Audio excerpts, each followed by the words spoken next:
Hello and welcome to another Raggy's beer review on a bitterly cold night in the beer room. It is -2 in the beer room. Oh, jeez, that is cold. Things you do for a beer review, eh? I've been out in it all day, so doing a beer review in it is what it is. By the by. So today we're going over to St Peters Brewery, based in Bungay. And you know something, I can't remember which part of Norfolk, Suffolk. So yeah, Norfolk and Suffolk, they're very close together. It's a bit like Nottinghamshire and Derbyshire. You get breweries in Nottingham that have got a Derbyshire postcode, and vice versa. Don't get me started about Leicester postcodes, but there you go. So this is Ruby Red Ale. You can brew this, and let me tell you now, I have brewed this with their homebrew kit. And 40 pints of absolutely superlative beer. I may even get a kit because I want some beer to go away with and something that's quaffable, easy drinking. But anyway, let's dive in. So I'm drinking out of a St Peters Brewery glass, big chunky glass there. There we go.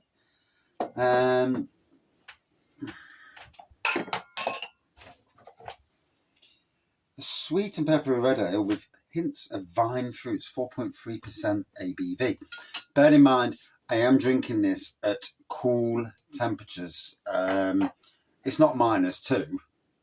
But, you know, the shed might be -2 on the thing, but the beer's not -2, but it is cold.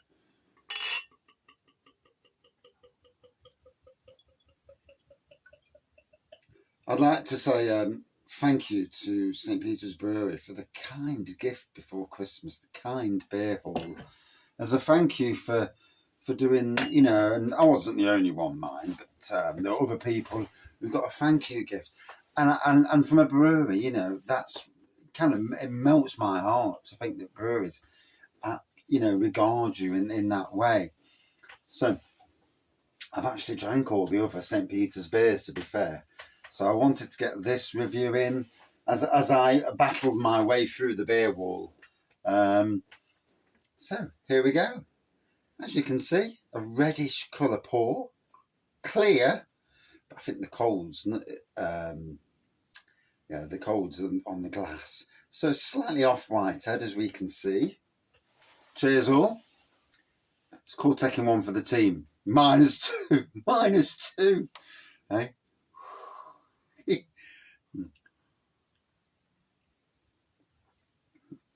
A lovely malty nose on this.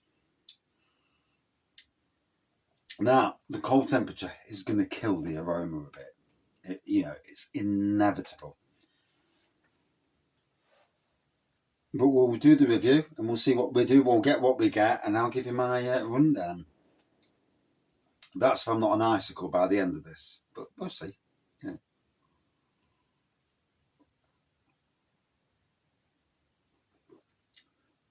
I have got the big coat on. I am in full work gear, apart from this big coat. I've even got a beard as well. Some sort of beard. Not that I like beards, but absolutely hate beards and this trend to have a beard. Some people had a beard before beards were fashionable, and then some jump on the trend. Everyone's got their own thing about it. I just hate them. Simple as that. I'm just being scruffy and not shaved. And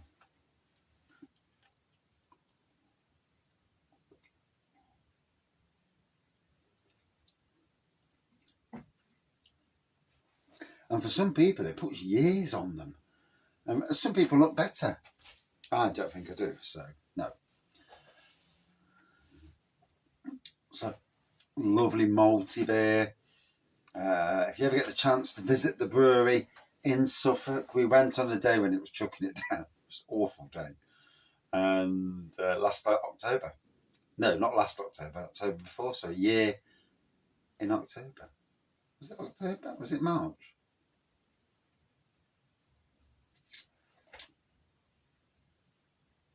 It was last March. Yeah. October, a year last October, was in Scarborough. go visiting places, forget when you've gone.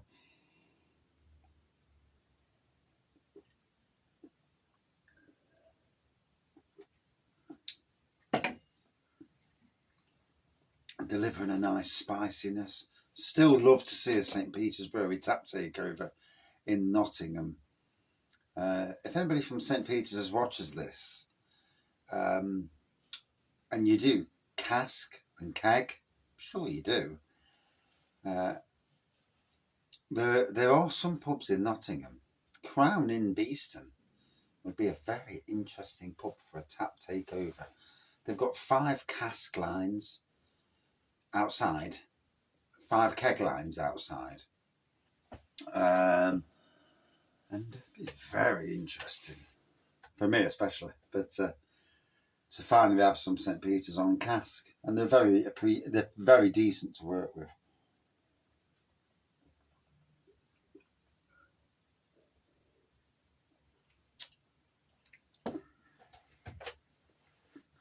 And a brewery called Tombstone Brewery have swapped deals with Milestone Brewery in Newark, who aren't too far a leap and a throw from Nottingham. And I'm sure these breweries will sometimes work with each other to have their beers in different places of the country. Here's me open anyway.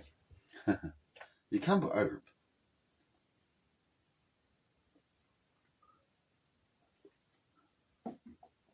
Lovely spiciness coming from it, pepperiness.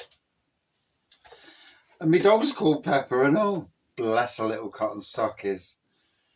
I've got a camera tonight, so we've been out tonight. The wife needed to go to shop. I hate going to the shop in the dark. One, you can't see the potholes, and Nottingham is literally laden with potholes. And then you've got the idiot factor on the road. People who don't know how to drive, indicate, and whatnot. But yeah, we've got a cam in the front room. Just keep an eye on her. But you can talk to her as well. So if she's doing something she shouldn't be doing, you can put a stop to it. By Jove, it's cold.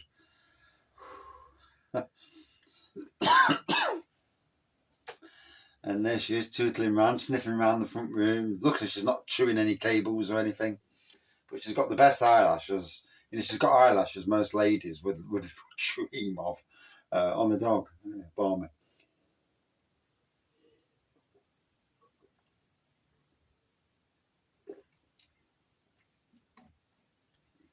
Although she's just come off season, and we're walking home tonight. This lady talked to us. She had a Springer Spaniel with pretty much the same markings as Pepper. Pepper looks like a St Bernard dog, which is a Cocker Spaniel. And next minute, the dog's trying to hump me dog. And it's like, hey, pack that in. I had none of that business. And he's been neutered, apparently. And, yeah. I felt, I mean, I don't know how my dog felt, but even I felt a little bit, whoa, you can pack that in. And, yeah, dogs are funny, aren't they? They are funny. Oh, dear. So,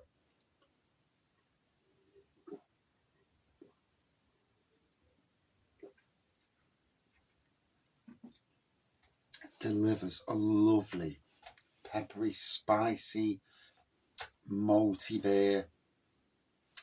And that's basically freezing temperature. Yeah. I dare say the beer's not as cold as that. I haven't got a thermometer to dip in. It is cold though. It is really cold. But yeah. Oh, by Jove, it is cold. But as a homebrew beer, well worth a try of the kit.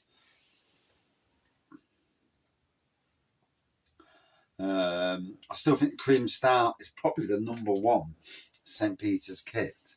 Plum Porter's a very much a close, super close second. And the Plum Flavour Porter kit that St Peters actually gifted me, to be fair, which is very, very nice. I I'm going to brew it. I'm going to add a kilo of sugar just to bump the ABV up to about 6%, 6.5, not too high. And but then chuck in a bottle or 2 bottles of port and age it for a few months. Well, that's the plan. Whether it ages at all, there's another thing.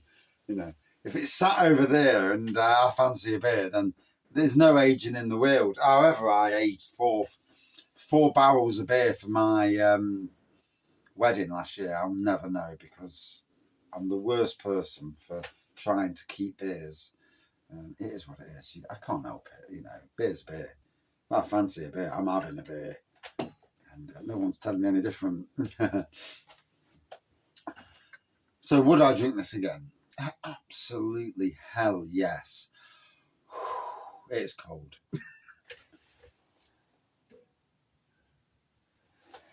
And if you don't believe me, that's the temperature.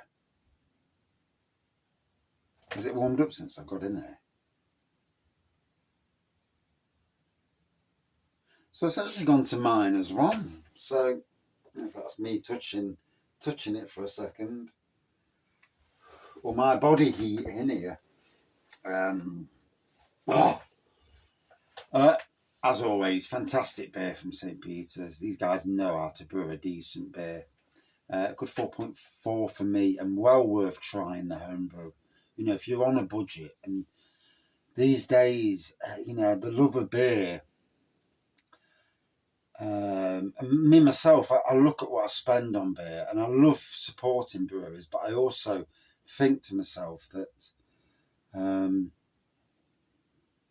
by brewing my own, at least I can still, you know, appreciate the beer world, but maybe not skinting myself to buy the beers. And like I say, the Ruby Red, well, all the St Peters kits are amazing.